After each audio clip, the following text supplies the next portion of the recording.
សាច់រឿងដែលបានចាប់ផ្ដើមនៅក្នុងភាគនេះសំណើចរបស់យ៉ាវមីងក៏ចាប់ផ្ដើមមកលើឡើងដោយគេបាននិយាយដោយនឹកស្មានមកដល់ថាយ៉ាវមីងគេគឺមាននៅថ្ងៃនេះទេដែលគេគឺអាចរស់រានមានជីវិតបន្តទៀតបានស្របគ្នានោះគេក៏បានក្រោកឡើងនិយាយថាយ៉ាវសៀវធាននៅពេលនេះគឺដល់ពេលដែលត្រូវតែដោះស្រាយរឿងរវាងពួកយើងទាំងពីរនេះហើយប៉ុន្តែដោយសារតែគេគឺទើបតែរួចខ្លួនដូច្នោះហើយសុខភាពក៏មិនសូវជាល្អដែរសៀវយិនគាត់ក៏បានចូលមើលប្រកោថ្នាំគ្រាប់មួយដបទៅឲ្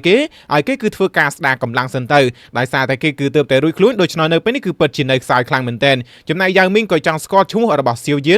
យិនក៏បានប្រាប់អំពីឈ្មោះរបស់គាត់គេក៏បានអរគុណទៅកាន់សៀវយិនម្ដងទៀតអំពីការគុណស្រ័យជួយសង្គ្រោះជីវិតហើយប្រសិនបើពេលខាងមុខសៀវយិនត្រូវការអ្វីណាមួយនោះគាត់នឹងព្យាយាមអស់ពីសមត្ថភាពបើទោះបីជាត្រូវបានបញ្ចេញកម្លាំងទាំងអស់នៃកសម្ព័ន្ធរបស់គាត់ក៏ដោយក៏គាត់នឹងប្រឹងប្រែងជួយសៀវយិនដែរស្របពេលដែលសម្លេងនៅខាងលើក៏នៅតែបន្តបលើឡើងសៀវយិនក៏ឲ្យយ៉ាវមីងធ្វើការស្ដារកម្លាំងជាមុនសិនទៅចំណែកគាត់គឺថាទៅមើលអ្នកគ្រប់គ្នាជាមុនសិនដូច្នោះហើយសៀវយិនក៏បានចាក់ចេញក៏លេចទៅមើលខាងលើវិញចំពោះយ៉ាវសៀវធានបាននិយាយទៅកាន់ឆៃលីនថានៅពេលនេះគឺនៅតែមានអ្នកកម្រិតទី9នឹងគឺហ៊ានចុះមកកាន់ទឹកដីហាមឃាត់នៃត្រកូលរបស់គេហើយក៏ឲ្យឆៃលីនប្រកូលនៅអំណាចខ្សែឈាមរបស់នាងមកឲ្យគេមើលប្រសិនបើមិនដូច្នោះទេបញ្ចេញកម្លាំងរបស់គេចាត់ការទៅលើនាងឆៃលីនក៏ប្រាប់ថាដេកយល់សពទៅរួចហើយក៏បានបញ្ចេញនៅកម្លាំងរបស់នាងប្រយុទ្ធតតាំងជាមួយនឹងគេប៉ុន្តែក៏ត្រូវបានយ៉ាវសៀវធានវាយនាងទៀតហើយនៅពេលដែលរាងកាយរបស់នាងធ្លាក់ចូលទៅខាងក្រោមនោះក៏ស្រាប់តែសៀវយិនគឺបានចេញមកជួយទាន់ពេលវេលាបន្ទាប់ពីឃើញថាសៀវយិនបានត្រឡប់មកវិញនោះឆៃលីននាងគឺពិតជាត្រេកអរខ្លាំងមែនទែនហើយនាងក៏បានរីកាប្រាប់ទៅកាន់សៀវយិនថាមនុស្សម្នាក់នេះគឺបានធ្វើឲ្យគ្រូពេទ្យទីអសរតូចក៏ដូចជាឈីលីនរងរបួសធ្ងន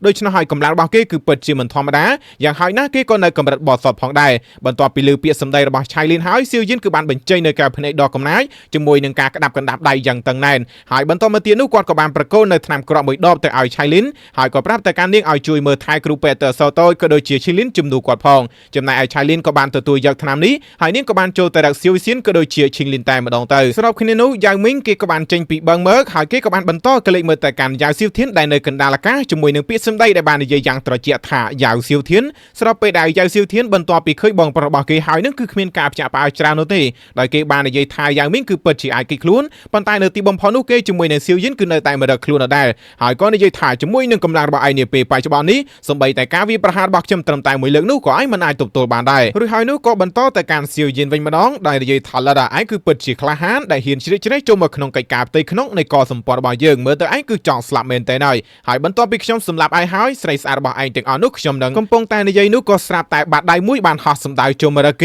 គេក៏បានបញ្ចេញនៅកម្លាំងធម្មពលដើម្បីរារាំងនៅកម្លាំងធម្មពលរបស់សៀវយិនដែលធ្វើធម្មពលទាំងពីរវាក៏បានផ្ទុះឡើងនៃការប៉ះទង្គិចគ្នាចំណែកសៀវយិនក៏បានបោះជំហានចូលទៅរកគេជាមួយនឹងអំណាចធម្មពលដ៏កំណាចខណៈដែលគាត់គឺកំពុងតែខឹងយ៉ាវមីងក៏បានស្រែកប្រាប់ទៅកាន់សៀវយិនឲ្យប្រុងប្រយ័ត្នផងព្រោះថាយ៉ាវសៀវធាននេះគឺជាបរិសុទ្ធកាយមួយកម្រិតមធ្យមចំណែកសៀវយិនវិញគាត់គឺមិនខ្វល់ថាគេគឺជានរណានោះទេហ៊ានប៉ះអូនស្រីរបស់គាត់នោះគេគឺត្រូវតែស្លាប់រួចហើយនោះក៏សម្ដៅចូលទៅរកយ៉ាវសៀវធានយ៉ាងលឿនចំណែកយ៉ាវសៀវធាននឹងក៏បានបញ្ចេញកម្លាំងដើម្បីមករារាំងផងដែរប៉ុន្តែក៏ត្រូវបានសៀវយិននឹងគឺដាក់មួយដៃប៉ាងទៅបុកជាមួយនឹងជញ្ជាំងថ្មបាត់ទៅហើយអ្នកទាំងពីរក៏នៅតែបន្តធ្វើការប្រយុទ្ធគ្នាដោយក៏ចាប់ផ្ដើមបដូរទៅបដូរមកវាយទៅវាយមកធម្មពលក៏បានផ្ទុះឡើងពីពេញកណ្ដាលអាកាសទាំងមូលយ៉ាវសៀវធាននៅពេលនេះបន្ទាប់ពីស៊ីជាច្រើនដៃអំពីសៀវយិនគេក៏បានបញ្ចេញនៅកម្លាំងក្បាច់គុណរបស់គេវាប្រហារទៅលើសៀវយិនបន្តសៀវយិនក៏នៅតែបន្តសម្រុកចូលទៅយ៉ាវសៀវធានក៏នៅតែស្រែកទៅកាន់គាត់ថាតើជាមួយសៀវយិនយើងគឺអាចតស៊ូបានប៉ុន្មានទឹកទៀតទៅប៉ុន្តែស្រុកគ្នាសៀវយិនក៏បានជន់ជើងទៅលើកណ្ដាលអាកាសបន្តិចនោះអំណាចធម្មពលអ្នកដាក់ភ្លើងឋានសួគ៌របស់គាត់ក៏បានលេចឡើងមកបណ្ដាឲ្យធម្មពលរបស់យ៉ាវសៀវធានត្រូវបានបំផ្លាញចោលហើយគេក៏ត្រូវបានប៉ាងថយក្រោយផងដែរចំណែកសៀវយិនក៏នៅតែនិយាយថាមើលទៅខ្ញុំគឺវាតម្លៃឯងលើហើយ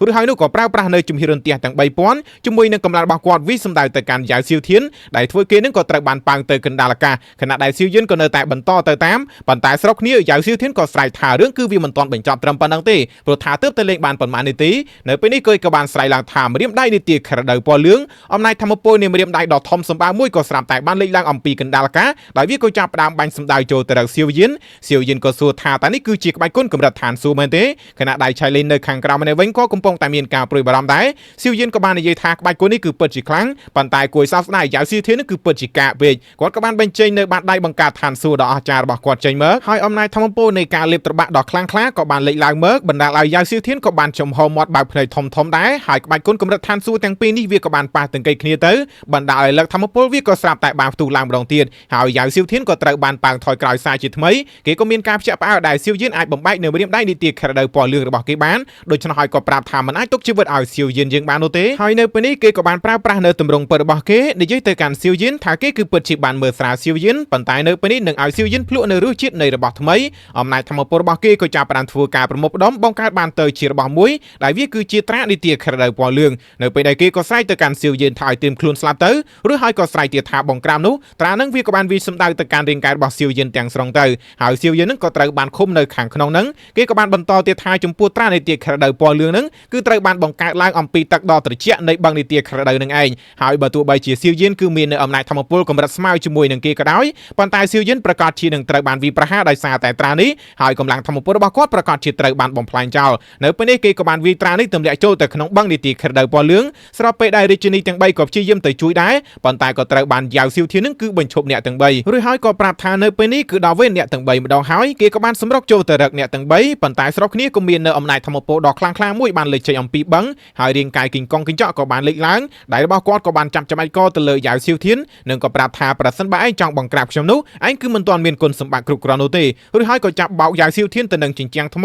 ហើយក៏បានចាប់កវែងគេទៅកណ្ដាលអាកាសស្របពេលដែលយ៉ាវសៀវធានក៏នៅតែបន្តសម្រុកចូលមកដូច្នោះហើយសៀវយិនក៏បានផ្ដល់នៅអំណោយកាដូគ្រីស្មាស់មួយទៅឲ្យគេតែម្ដងទៅជាមួយនៅការជុបភ្លើងដ៏ស្រស់ស្អាតនេះអំណាចធម្មពលរបស់វាក៏ស្រាប់តែបានផ្ទុះឡើងបណ្ដាលឲ្យយ៉ាវសៀវធានគឺមិនអាចគេចទៅណាបាននោះទេដូច្នោះហើយរាងកាយរបស់គេនឹងក៏បានធ្លាក់ចូលទៅខាងក្រោមទៅគេក៏នៅតែក្រោកឡើងនិយាយថាវាមិននឹងអាចទៅរួចទៅជាមួយគ្នានោះសៀវយិនក៏នៅតែបន្តសម្រុកចូលទៅវាទៅលើរាងកាយរបស់គេមួយដៃទៀតបណ្ដាលឲ្យជ័រជាច្រើននឹងគឺបានលេចចេញអំពីមាត់ស្របពេលដែលសៀវយិនគាត់ក៏នៅតែបន្តធ្វើការប្រមូលផ្ដុំនៅកម្លាំងរបស់គាត់ហើយក៏ត្រៀមវាទៅលើរាងកាយរបស់គេសាជាថ្មីផងដែរប៉ុន្តែស្របគ្នាក៏ស្រាប់តែតាចាស់ម្នាក់បានបង្ហាញខ្លួនប្រើប្រាស់នៅកម្លាំងរបស់គាត់ដើម្បីធ្វើការបញ្ឈប់សៀវយិនហើយស្របគ្នានោះយើងក៏ឃើញថាព្រឹទ្ធាចារ្យក៏ដូចជាកូនសិស្សយ៉ាងច្រើននៅក្នុងកសម្ព័ន្ធពោះថ្លាន់ដីជម្រៅ9ជាន់ក៏បានបង្ហាញខ្លួនប្រងព្រាតហើយជាមួយនឹងបច្ចេកទេសរបស់តាចាស់នឹងយ៉ាវសៀវធានក៏អាចគេចផុតអំពីក្រញាំដៃរបស់សៀវយិនគេក៏បានទូពិតប្រាប់ទៅកាន់តាចាស់នឹងថាយ៉ាងមីងមិនទាន់ស្លាប់នោះទេហើយសៀវយិនគឺជាអ្នកជួយឬដូច្នោះតាចាស់នឹងក៏តបមកវិញថារឿងនេះគឺពិតជាសំខាន់ខ្លាំងមែនទែន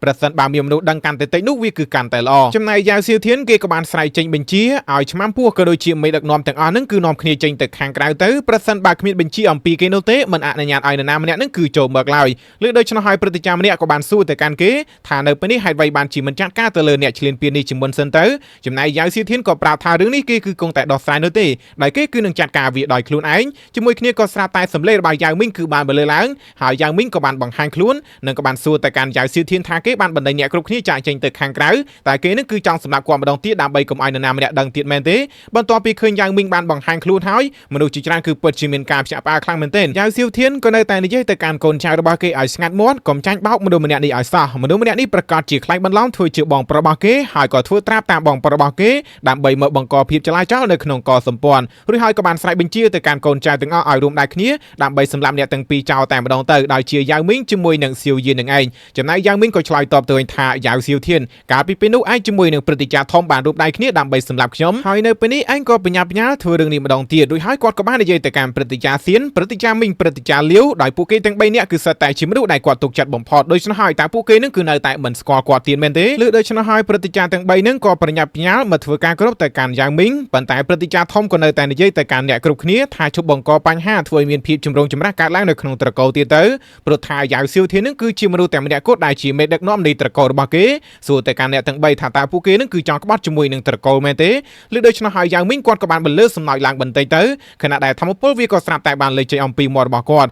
ហើយវាក៏คล้ายទៅជារបស់មួយក៏ដូចជាដំបងមួយគាត់ក៏បានសួរទៅកាន់អ្នកគ្រប់គ្នាថាតើពួកគេគឺនៅតែស្គាល់ឬមួយក៏នៅតែចងចាំរបស់នេះដែរឬអត់ឃើញដូច្នោះហើយពួកគេគ្រប់គ្នាក៏ស្គាល់យ៉ាងច្បាស់ដែរដោយរបស់នេះគឺជាដំបងជម្រៅទាំង9តំណាងឲ្យម្ចាស់ត្រកូលនឹងឯងចំណែកយ៉ាវសៀវធានគេមិនឆ្ងល់ទៀតនោះទេហេតុអ្វីបានជាគេរកដំបងនេះមិនឃើញដោយសារតែវាត្រូវបានយ៉ាវមីងលេបចូលទៅក្នុងពោះព្រឹទ្ធាចារ្យធំក៏នៅតែប្រាប់ទៅកាន់អ្នកគ្រប់គ្នាថាកុំចាញ់បោកយ៉ាវមីងឲ្យសោះហើយប៉ុន្មានឆ្នាំមកនេះរបៀបដែលកសម្ព័ន្ធពោះថ្លាន់ដីជម្រៅ9ជាន់រស់នៅស្ថិតនៅក្រោមការដឹកនាំរបស់យ៉ាវសៀវធាននោះពួកគេប្រកាសជាបានដឹងច្បាស់ហើយបើទោះបីជាមនុស្សម្នាក់នេះគឺជាយ៉ាវមីងក៏ដោយប៉ុន្តែគេគ្រាន់តែជាអតីតនៃមេដឹកនាំត្រកូលចាស់តែប៉ុណ្ណោះហើយណាមួយជាមួយនឹងកម្លាំងរបស់គេនាពេលបច្ចុប្បន្ននោះតែគេគឺអាចដឹកនាំត្រកូលពោះថ្លាន់ដីជម្រៅ9ជាន់បានដោយរបៀបណារួចហើយនោះក៏បាននិយាយទៅកាន់យ៉ាវមីងវិញម្ដងប្រសិនបើយ៉ាវមីងគាត់គឺពិតជាបានគិតគូរដល់ត្រកូលពិតមែនហេតុអ្វីបានជាគាត់មិនប្រកូលនៅដំបងជម្រៅទាំង9នោះមកឲ្យគេតាចាស់ម្នាក់ក៏ប្រាប់ថាពាក្យសម្ដីដែលព្រឹទ្ធាចារ្យធំបាននិយាយគឺពិតជាត្រឹមត្រូវមនុស្សដែលស័ក្តិសមនៅក្នុងការដឹកនាំត្រកូលគឺមានតែយ៉ាវសៀវធាននោះទេម្នាក់ទៀតក៏បានបន្តថាចំពោះការលះបង់របស់យ៉ាវសៀវធានសម្រាប់ត្រកូលនៅក្នុងកំឡុងពេលប៉ុន្មានឆ្នាំមកនេះគាត់គឺបានឃើញយ៉ាងច្បាស់ដោយផ្ទាល់ភ្នែកដូច្នោះហើយមនុស្សដែលស័ក្តិសមបំផុតគឺមានតែយ៉ាវសៀវធាននោះទេចំណែកយ៉ាវសៀវធានបន្ទាប់ពីលើពាក្យសម្ដីទាំងអស់នោះហើយគេក៏កាន់តែក្អេងក្អាងដែរគេក៏បាននិយាយទៅកាន់បងប្រុសរបស់គេ ដែលជាយ៉ាងមីង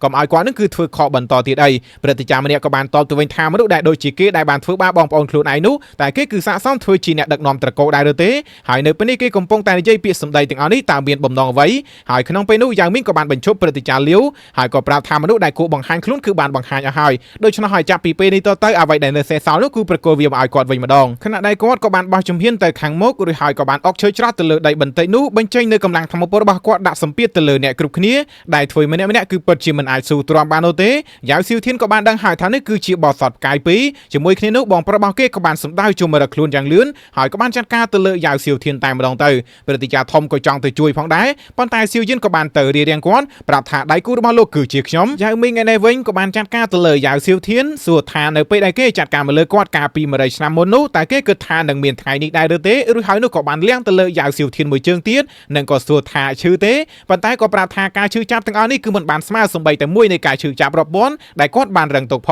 ងនៅពេលនេះក៏បានចាត់ការទៅលើយ៉ាវសៀវធានគាត់ដាប់ដៃជាមួយនឹងកម្លាំងធម្មពលក៏បានវាយទៅលើរាងកាយក៏ដូចជាផ្ទៃមុខរបស់យ៉ាវសៀវធានគាត់ក៏នៅតែនិយាយថាជាប់ឃុំឃាំង100ឆ្នាំឈឺចាប់រយៈពេល100ឆ្នាំដែរតើយ៉ាវសៀវធាននឹងគេគឺដែរឆ្លងកាត់ដែរឬអត់ជាមួយនឹងកម្លាំងយ៉ាងច្រើនដែលបានវាយទៅលើរាងកាយរបស់យ៉ាវសៀវធាននៅពេលនេះរាងកាយរបស់គេគឺអាចនិយាយបានថាសោះសាច់ទៅហើយស្របពេលដែលយ៉ាវមីងគាត់ក៏នៅតែបន្តលើកនៅកណ្ដាប់ដៃជាមួយនឹងកម្លាំងធម្មពលប្រាប់ថាចំពោះអ្វីដែលគាត់បានរឹងទុករយៈពេល100ឆ្នាំមកនេះនៅថ្ងៃនេះគាត់នឹងសងទៅកាន់យ៉ាវសៀវធានវិញរួចហើយក៏បានវាយទៅលើរាងកាយរបស់គេម្ដងទៀតបណ្ដាលឲ្យធម្មពលក៏បានផ្ទុះឡើងទៅហើយខណៈដែលទឹកភ្លៀងវាក៏ចាប់ផ្ដើមបង្អុរចូលមកក្លេបមកមើលយ៉ាវមីងគាត់គឺនៅតែមិនដាច់ចិត្តដដែលបើទោះបីជាគាត់គឺខឹងទៅលើយ៉ាវសៀវធានដែលជាបងប្រុសរបស់គាត់ប៉ុណ្ណាក៏ដោយគាត់គឺនៅតែមានមនោសញ្ចេតនាបងប្អូនដែលមិនអាចកាត់ថ្លៃបានដូច្នោះនៅពេលនេះក៏បានក្រោកឡើងដកដង្ហើមធំមួយប៉ុន្តែយ៉ាវសៀវធានគេក៏ស្រាប់តែបានបន្លឺសំណោចឡើងនិយាយថាប្រសិនបើគេដឹងថារឿងនេះគឺបានកើតឡើងនោះគេគួរតែសម្លាប់បងប្រុសរបស់គេចោលតាំងពីយូរមកហើយចំណែកយ៉ាវមីងក៏សួរថាហេតុអ្វីទៅយ៉ាវសៀវធានក៏តបមកវិញថាហេតុអ្វីមែនទេរឿងទាំងអស់គឺបានកើតឡើងដោយសារតែឯងនឹងឯងហេតុអ្វីបានជាធនធាននៃការវឹកហាត់ទាំងអស់នៅក្នុងត្រកូលនោះគឺតែងតែលំអៀងទៅលើឯងម្នាក់ឯងគឺត្រូវបានគេចាត់ទុកថាជាមនុស្សម្នាក់ដែលមានទេពកោសល្យនៅក្នុងត្រកូលដូច្នោះហើយក៏ត្រូវបានពួកព្រឹទ្ធាចារ្យក៏ដូចជាមនុស្សគ្រប់គ្នានៅក្នុងត្រកូលគឺធ្វើការគ្រប់ទៅកាន់ឯងប៉ុន្តែចំពោះខ្ញុំវិញនោះតើខ្ញុំគឺអាចរស់នៅក្នុងស្រមោលរបស់ឯងបានដោយរបៀបណាទៅដូច្នោះហើយរឿងដែលបានឈានមកដល់ដំណាក់កាលនេះគ្រប់យ៉ាងគឺបានកើតឡើងដោយសារតែឯងទាំងអស់ឯងគឺជាអ្នកបង្ខំខ្ញុំឬដូច្នោះហើយយ៉ាវមីងគឺបានត្រឹមតែកវីក្បាលយ៉ាវសៀវធានក៏បានឆ្លៀតឱកាសប្រើប្រាស់កម្លាំងដណ្ដើមយកនៅដំបងប្រាប់ថាគេគឺជាស្ដេចតែម្នាក់គត់នៃកោសម្ព័ន្ធពូថ្លាន់ដីជម្រៅ9ជាន់ប៉ុន្តែស្របគ្នាកម្លាំងធម្មពលដែលបានលេចចេញអំពីដំបងនោះក៏ស្រាប់តែបានបាញ់សម្ដៅទៅកាន់រាងកាយរបស់គេដែលធ្វើរាងកាយរបស់គេនឹងក៏ចាប់ផ្ដើមរលាយបន្តិចម្ដងយ៉ាវមីងក៏នៅតែស្រែកប្រាប់ទៅកាន់គេឲ្យលែងដៃទៅប្រសិនបើមិនដូច្នោះទេគេប្រកាសជាស្លាប់ហើយចំណែកយ៉ាវសៀវធានក៏បានឆ្លើយតបមកវិញថាយ៉ាវមីងខ្ញុំគឺស្អប់ឯងរួចហើយនោះគេក៏បានផ្ទុះរាងកាយស្លាប់ទៅហើយនៅត្រង់ចំណុចនេះយើងគឺអាចបញ្ជាក់បានថាចិត្តជាបងប្រុសមិនថាប្អូនធ្វើនៅកំហុសខុសប៉ុណ្ណានោះទេមិនថាខ្លួនឯងគឺមានការខឹងសម្បាមានការខឹងស្អប់ទៅលើប្អូនប៉ុណ្ណានោះទេនៅទីបំផុតនោះមនោសញ្ចេតនាបងប្អូនគឺនៅតែមិនអាចកាត់ផ្ដាច់បានដដែលដូច្នោះហើយនៅពេលនេះនៅពេលដែលគាត់សម្លឹងមើលទៅកាន់ដំបងហ្នឹងគាត់គឺមានអារម្មណ៍ថាសោកស្ដាយក៏ដូចជាក្តុកក្តួលបន្តិចដែរមុនពេលដែលគាត់ក៏បានចាប់កាន់ដំបងនេះរួចហើយក៏បានលើកវាឡើងហើយនៅពេលនេះវិញកូនសិស្សក៏ដូចជាព្រឹទ្ធាចារ្យនៅក្នុងកោសម្ព័ន្ធពូថ្លាន់ដីជម្រៅ9ជាន់ពួកគេក៏បានលើកជង្គង់ចុះហើយធ្វើការគោរពទៅកាន់យ៉ាវមីងស្របពេលដែលសម្លេងក៏ចាប់ផ្ដើមបន្លឺឡើងក្លេកទៅមើលព្រឹទ្ធាចារ្យធំឯនោះវិញបន្ទាប់ពីទប់ទល់ជាមួយនឹងសៀវយានហើយឃើញដូច្នោះក៏បាននិយាយថាមិននឹងអាចទៅរួចស្របពេលដែលយ៉ាវមីងក៏បានក្លេកមើលទៅកាន់តាចារ្យនឹងជាមួយនឹងកែវភ្នែកដ៏ត្រជាក់ដូច្នោះហើយតាចារ្យនឹងក៏បានធ្វើការបំផ្ទុះខ្លួនឯងទៅចំណែកសៀវយានក៏បាននិយាយថាតាចារ្យនឹងគឺពិតជាល្ងងដែលគាត់សុខចិត្តបំផ្លាញរាងកាយខ្លួនឯងហើយលាក់នៅស្នូលធម្មពលដើម្បីធ្វើការគេចខ្លួនប៉ុន្តែធ្វើមិនអាចគេចផុតអំពីក្រសែភ្នែករបស់គាត់បានទៅដូច្នោះហើយនៅពេលនេះសៀវយានក៏បានចាប់យកនៅស្នូលធម្មពលឬមួយក៏បំណែកនៃពលឹងរបស់តាចារ្យនឹងរួចហើយក៏ប្រកល់ទៅឲ្យយ៉ាវមីងទៅឲ្យគេគឺជាអ្នកដោះស្រាយជាមួយនឹងតាចាស់នឹងដោយខ្លួនឯងទៅស្របពេលដែលយ៉ាវមីងគាត់ក៏បានធ្វើការបំផ្លាញវាចោលហើយសាច់រឿងរបស់យើងមួយភាគនេះក៏បានឈានដល់ទីបញ្ចប់ដូចគ្នាដូច្នោះហើយពួកយើងគឺមានតែរងចាំជួបគ្នាម្ដងទៀតនៅវីដេអូក្រោយ